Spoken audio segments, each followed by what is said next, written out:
La sécurité et la paix sont des éléments qui favorisent le développement intégral de toute l'humanité.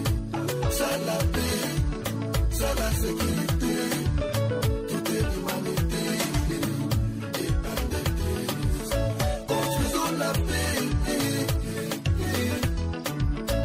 Aimons-nous les uns les autres. Construisons la paix.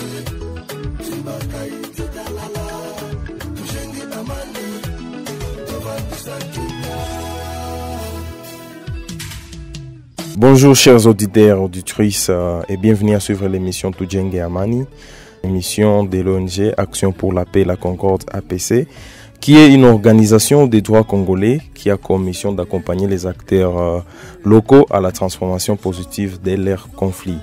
Aujourd'hui, dans cette émission, mesdames et messieurs, chers jeunes, nous allons parler du journalisme sensible au conflit, de la désinformation ainsi que de la mésinformation, et ainsi que leurs conséquences. À la présentation, je suis Divin Chirimwami, chargé de communication chez Action pour la paix et la Concorde APC. Je ne suis pas seul dans ces studios, je suis avec M. Siméon Moutoupe, qui est assistant au programme chez Action pour la paix et la Concorde. Monsieur Siméon, bonjour et bienvenue. Bonjour, monsieur Divin. Voilà, je suis avec d'autres journalistes qui vont devoir se présenter, que je vais souhaiter bonjour et bienvenue. Bonjour, moi c'est Mose Mombéré, journaliste déplacé du territoire de Rutshuru. Je suis présentement à Goma.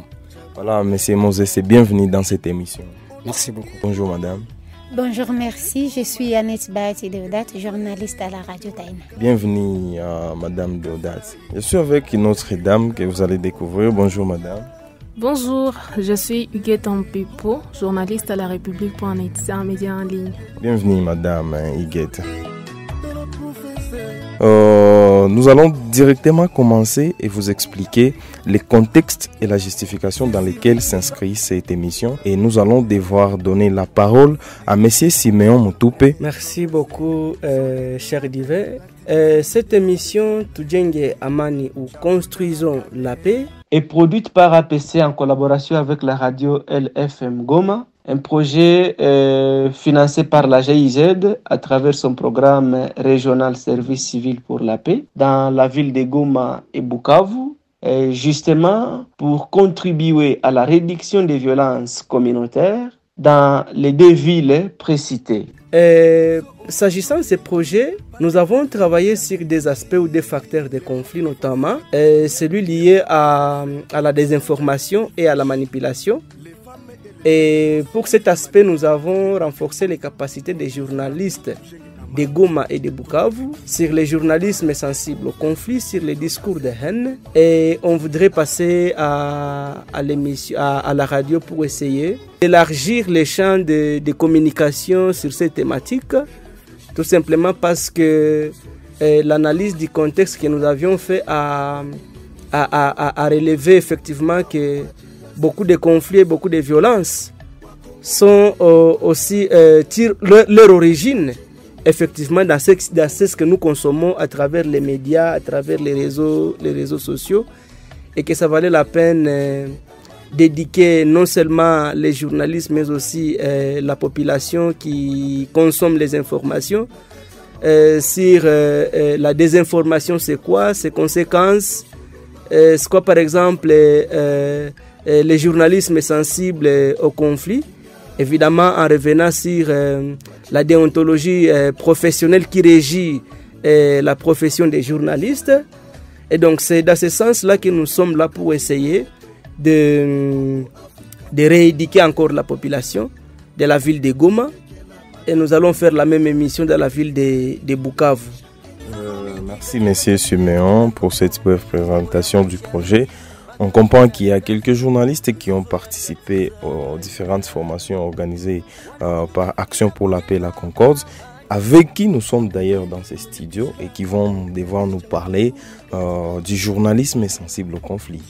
Ça, banasema le journalisme sensible au conflit. Nini ndio tunafera coalition? Asante kwa kunipatia neno.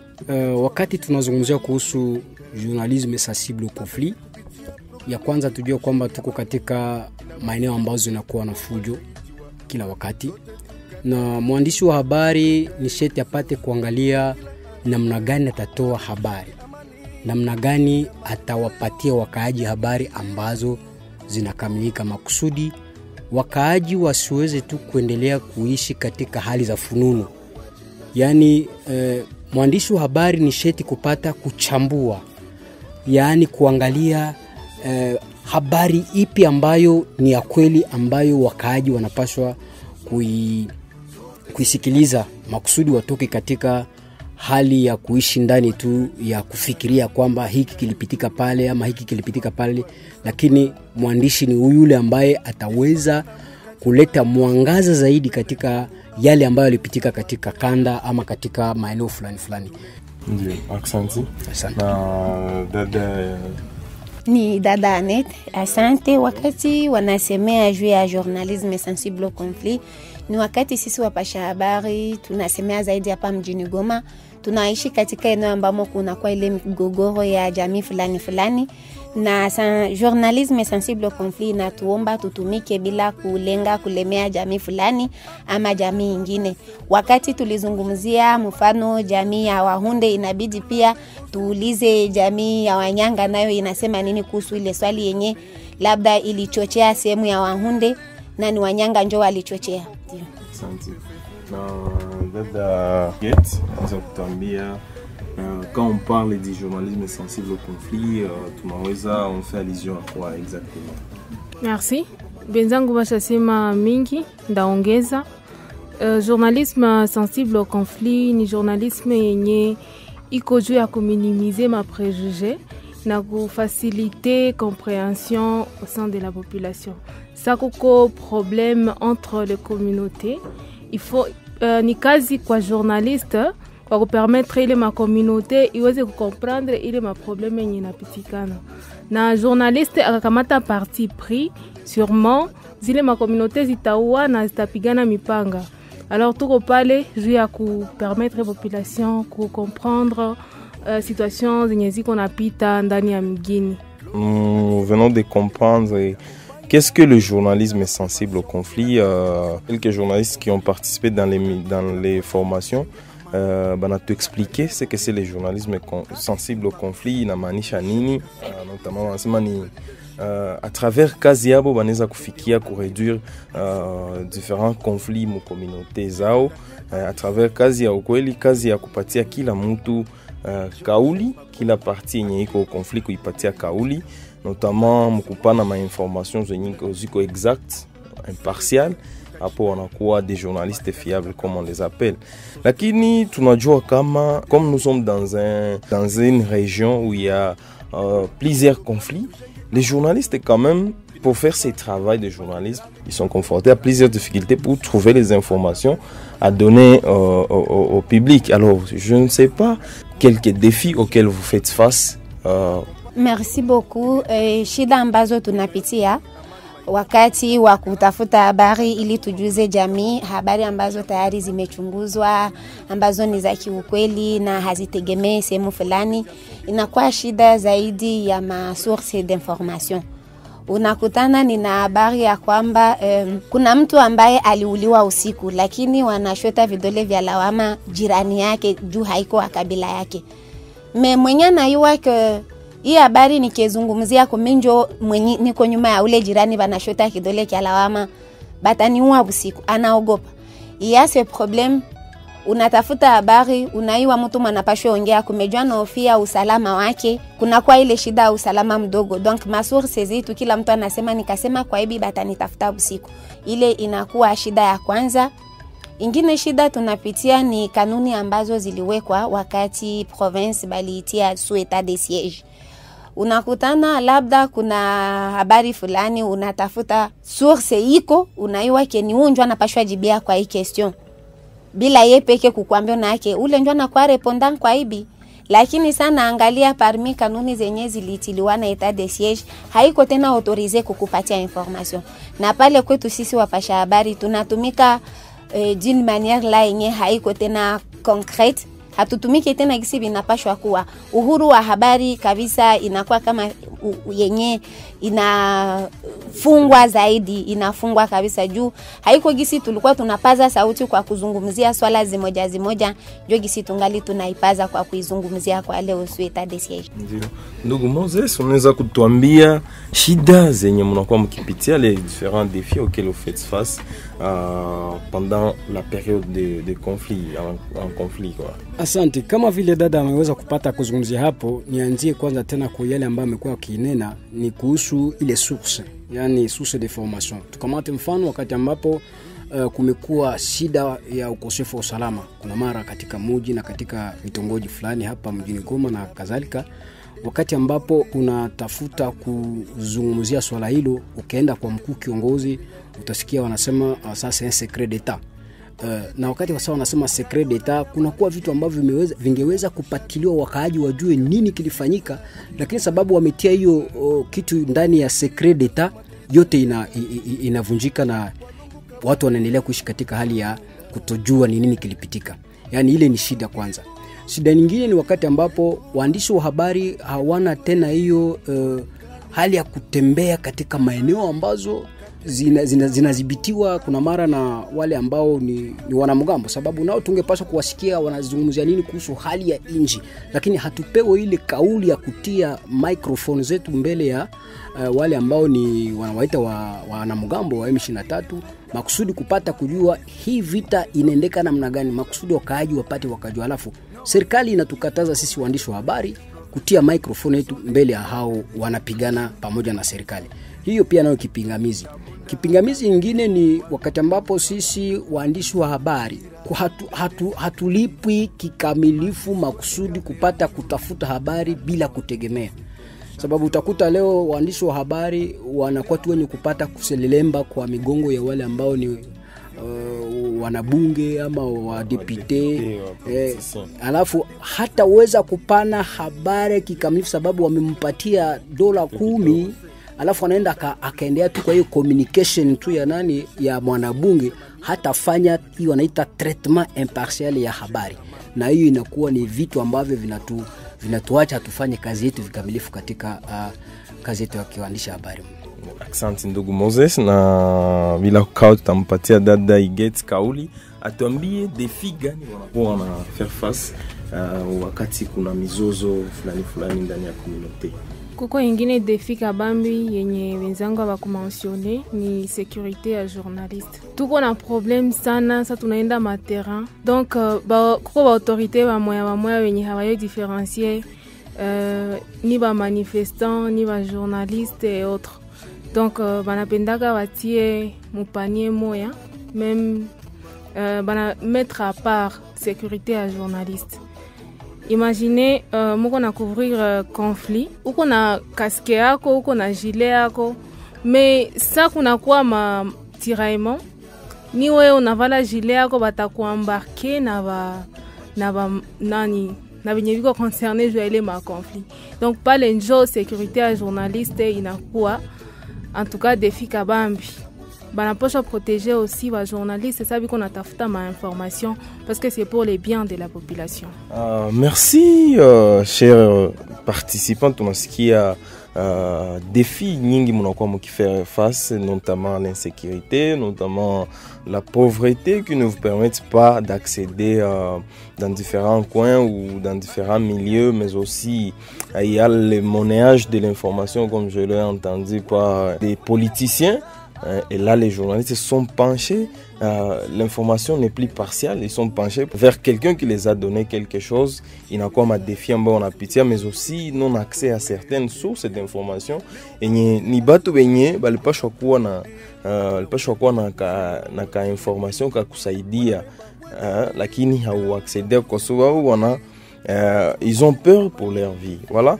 Là, on parlait de la désinformation, on parlait du journalisme sensible au conflit, mais aussi des défis auxquels ces journalistes font face pendant les périodes de conflit.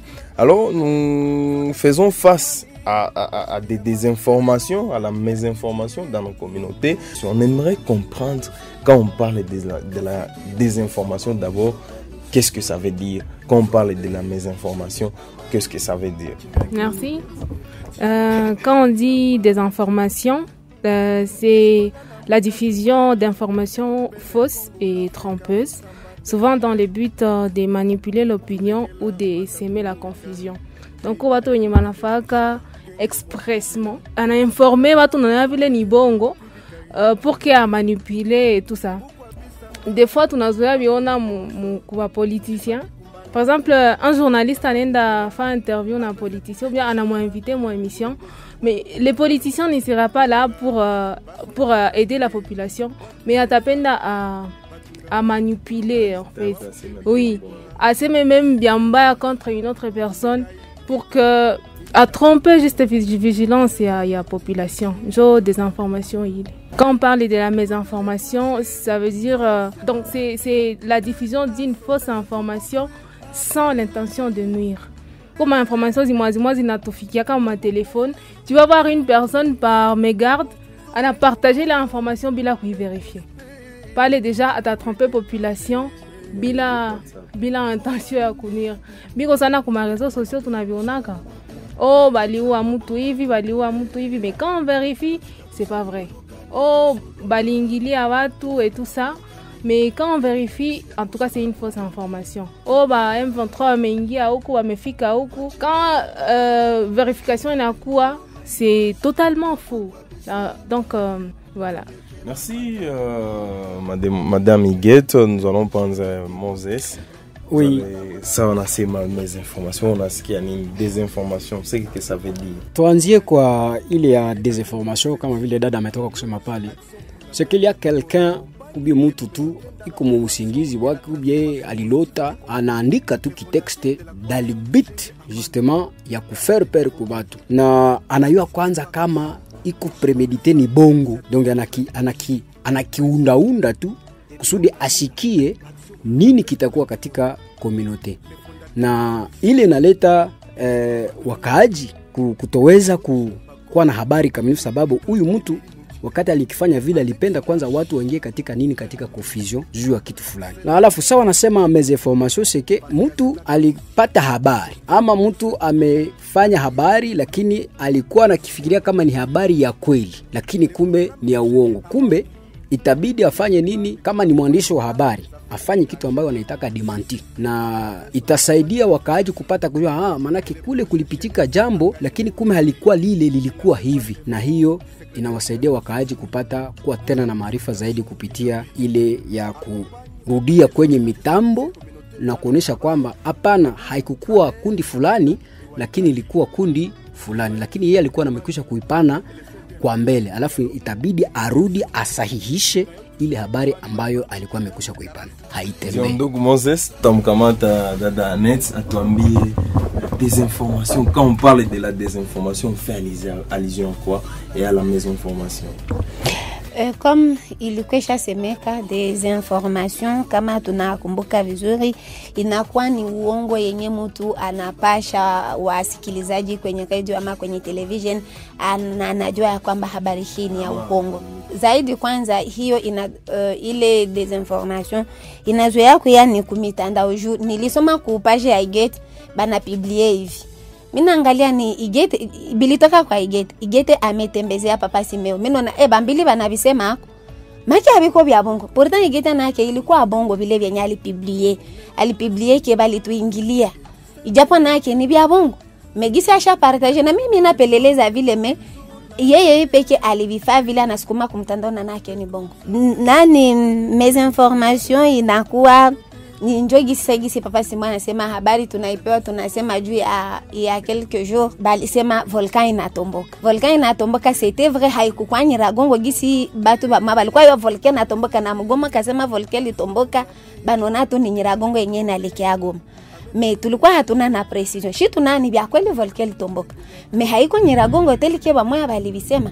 Pale ce n'était pas nous on savait que c'est vrai, il y a eu éruption. Mais on ne savait pas que haikukuwa Nyiragongo gisi tulikuwa gisi bilisemeka. Après vérification ilikuwa ni volcan ingine ya Nyamulagira. Mais seulement que population bashaishi muboga ya volcan bashaiwa ke volcan natomboka. Ni bya kweli make ni Nyiragongo ndio ilitomboka. Il fallait kupata précision ya OVG qui partager ma bulletin ya kuhakikishia wakaaji gisi haikukua Nyakagongo njo ilitomboka, ilikuwa Nyamulagira na ilielekezea Lave ngambo ya parki. Ndio, aksanti wahariri kwa kutu fahamisha desinformation na mesinformation inakuwa nini. Na wakati nasonga tukienda na conclure emission yetu Tujenge Amani, tutenda tuko tunafika kumwisho. Na kwa kumwisho juste nda rappeler kidogo kama tuliweza kuzungumzia leo journalisme sensible au conflit.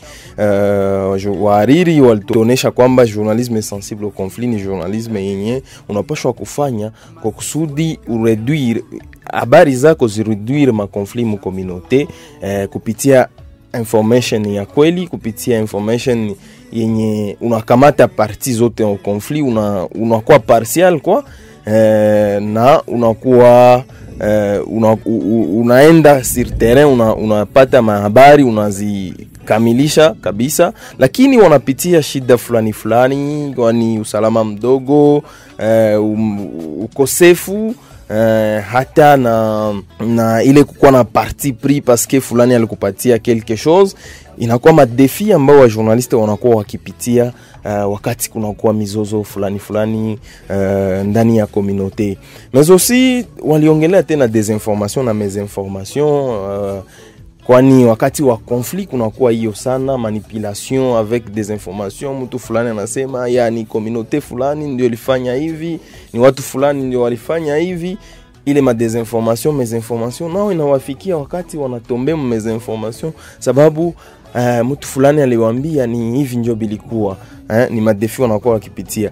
Lakini kwa kwenda kumaliza tutaconclure na tutapatia tena Papa Simeon kauli atoe neno moja kwa wa auditeur wetu na auditrice wetu wanakuwa wakitufuata kwa saa kama na hizi, na neno moja toka kikundi shirika APC. Aksanti bwana Divin, na aksanti kwa wasikilizaji wapendelevu, aksanti pia kwa wandugu wari ambao tunawaendesha pamoja, tunaendesha na wao pamoja emission yetu. Kitu nilitafuta kuongeza katika hii emission ni kusema wapasha habari wenzetu mnakuwa katika jimbo la Kivu ya Kaskazini, tuelewe kwamba habari ya mbaya inapotolewa kwenye radio, kwenye mitandao, ni kama vile bomu inaripuka. Tunajua habari ya bomu inaangamiza watu wengi, na habari ya uongo ni sawa vile bomu, nayo inaangamiza pia watu baadhi ya wengi. Donc c'est pour dire que une mauvaise information partagée consciemment ou inconsciemment à la radio ou à travers les réseaux sociaux, c'est considéré aussi comme des balles ou une bombe qui est larguée injustement contre la population elle-même. La mauvaise information tue aussi autant que la bombe tue. Et donc tulifunzwa kuhusu kuheshimu kanuni za upasha habari, tuheshimu kanuni tulizozifunzwa. Mpasha habari wa kweli kabla kusambaza habari, kabla kupasha habari, anapaswa kuwa na uchunguzi wa habari yenyewe. Je, ni habari ya ukweli? Ilitokana na mtu gani? Et parmi les techniques zenye tuliza kujifunza, ayez toujours le courage ya kutrianguler information, kudiversifier ma source d'information. Nilipata habari kwa Iget. Oui, je vais bien, Iget c'est ma concert, tunapasha naye habari. Mais est-ce que acha basi niulize kwanza Moses, est-ce que na najua hii habari? Nilipata habari Ruchuru, acha niulize Nyiragongo, est-ce que hii habari ni ya kweli? Na tukikuwa na ile zoezi ya kuheshimu kanuni za kupasha habari, zaidi sana tutasaidia wakaaji wetu kupunguza ujeuri unaotokana na mizozo kupitia njia za upasha habari na mitandao. Aksanti ndugu Simeon na dada Iget. Neno gani mnakuwa nayo kwa kumaliza kipindi hiki, na unawaambia population ambao mnakuwa mkiinformer, unakuwa na neno gani? Merci neno enye mimi nasema d'abord c'est remercier APC pour toutes les formations zenye bana organiser parce que ça aide beaucoup, pas seulement les journalistes mais les journalistes banayaka aussi pratiquer ku population. Alors yenye ndambia population c'est juste pour éviter ma conflit na ku faire confiance comme médias zenye ziko mo entité zetu. Tuko formé plusieurs fois hatuwezi pana mahabari zenye ziko, bien que il y a des fois les journalistes tombent muma erreur, mais zinakuwa ma erreur zenye hazikuwake kila siku. Ni kufaire confiance kwa journaliste na kwa autorité. Alors yenye ingine ndeza ongeza kwa journaliste, je vais demander à tous les journalistes d'être conscients de notre boulot, parce que ndio yenye inasaidia sana population na kuwaorienter. Kila journaliste anapaswa kuwa courageux avant kudiffuser information, il faut anakuwa na vérifier d'abord. Et kutoka mu fanatisme na kutafuta ma buzz, surtout comme les réseaux sociaux. Un journaliste doit être modèle ni mu quartier, ni mu kazi, ni comme les réseaux sociaux. Voilà. Merci beaucoup Madame Iget. Tutapatia Madame Annette kisha tutakonclure na mkubwa Moses. Asante kwa kipindi cha siku ya leo, nanyi kwenu ninyi ambao mlitutembelea kwa kuhimiza mara tena wasikilizaji na wapasha habari wengine kuhusu namna yetu ya kupasha habari ili kuateniwe matension mo jamii zetu. Na mwito wangu kwa ndugu wapasha habari ni kuwaomba tuepuke pupa ya diffusion na raya scoop. Njo benye binaacha tuko tunadumbukia kila siku mu mesinformation ata mu desinformation. Ile kulilia babi some kupage yangu ba kwanza, minjo ni kwa kwanza kudifize, njo inatukwense. Courage ya kusema jumi na yake no Papa Simeon inakuwa source ya kweli, haseme bongo. Peut-être Papa Simeon alikuwa mal informé. Jumi na Papa Simeon ni source yangu yenye na kwa sûr, je prends seulement l'information kwa Papa Simeon, sita équilibré tena na j'édifie seulement bi Papa Simeon sema ijapokuwa naye alikuwa mal informé. Ngambo ingine ndaomba kuwasikilizaji nao wanaotupasha wakati zimoja njo ma source mara mingi nao wakwena kwa nelo wakati d'abord ya kufanya investigation. Parce que nake niko président société civile ou bien wa jeunesse ya quartier ou bien entité anake bataminia bien nilisema, lorsque nous sommes mal informés d'un côté, tunezi fikia na tuna informer aussi mubaya. La source aussi itwale ile courage. Donc baturahisishie nabo kukua tupatia habari yenye iko précis na iko clair. De façon que ça kuéquilibrer kiongozi naye basi tuambie bimoya, sasa nafika kwa kiongozi wa quartier naye bampe version nyingine. De façon que ça tunatafuta équilibrer kwa habari raia alitupatia na ya kiongozi alitupatia na kutana binapishana. Yeah. Asante ndugu Gates, na tutamaliza na ndugu Moses. Merci ndugu Bivens. Kumaliza niko na pendekezo kwa autorité.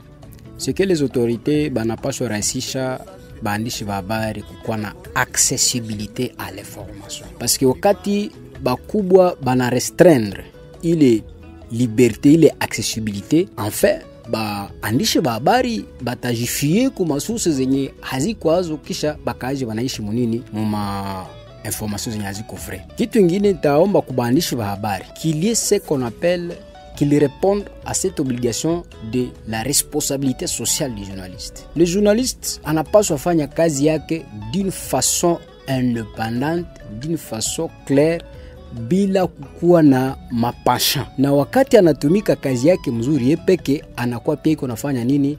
Anajisaidia na anasaidia community.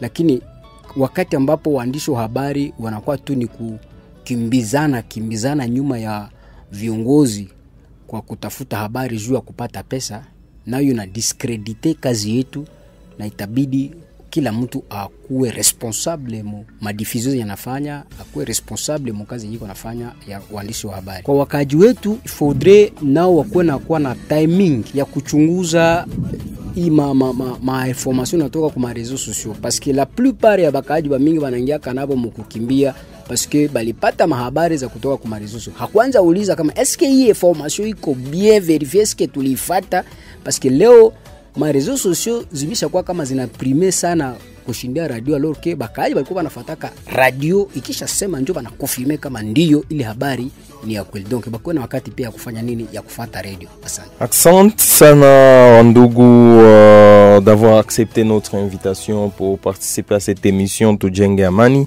Et c'est par ici que nous allons mettre fin à cette émission qui vous vient de la part des Actions pour la paix et la concorde, une ONG des droits congolais. Inakuwa na objectif ya malengo ya kusindikiza les acteurs locaux transformation positive ya conflit zao. Kwenye presentation nilikuwa Divin Chirimwami na kuwa chargé de communication ku Action pour la paix et la concorde. Tulikuwa na wapashaji habari ndani ya studio hii na tulikuwa na assistant chargé de programme ku Action pour la paix et la concorde ndani ya kipindi hiki, na tunawashukuru na tunawainvite tena kufata kipindi hiki kupitia réseaux sociaux ama mtandao za kijamii, Action pour la paix kwenye Facebook, kwenye Twitter, kwenye Instagram na YouTube. Hii émission itakuwa iko disponible na chers auditeurs, vous allez continuer à suivre. Merci et à la prochaine. Léo APC, Action pour la paix et la concorde. Na waletea ujumbe wa amani. Wanamemba wa jamii bila ubaguzi wote. Wakati wa kushenga amani umefika. APC kupitia programu yake tujenge amani. Inawaita nyote kuwa washahidi wa amani. Sote tukatae vita, tukatae mizozo ya kila aina. Sote tujenge amani kwa ajili ya maendeleo ya nchi yetu.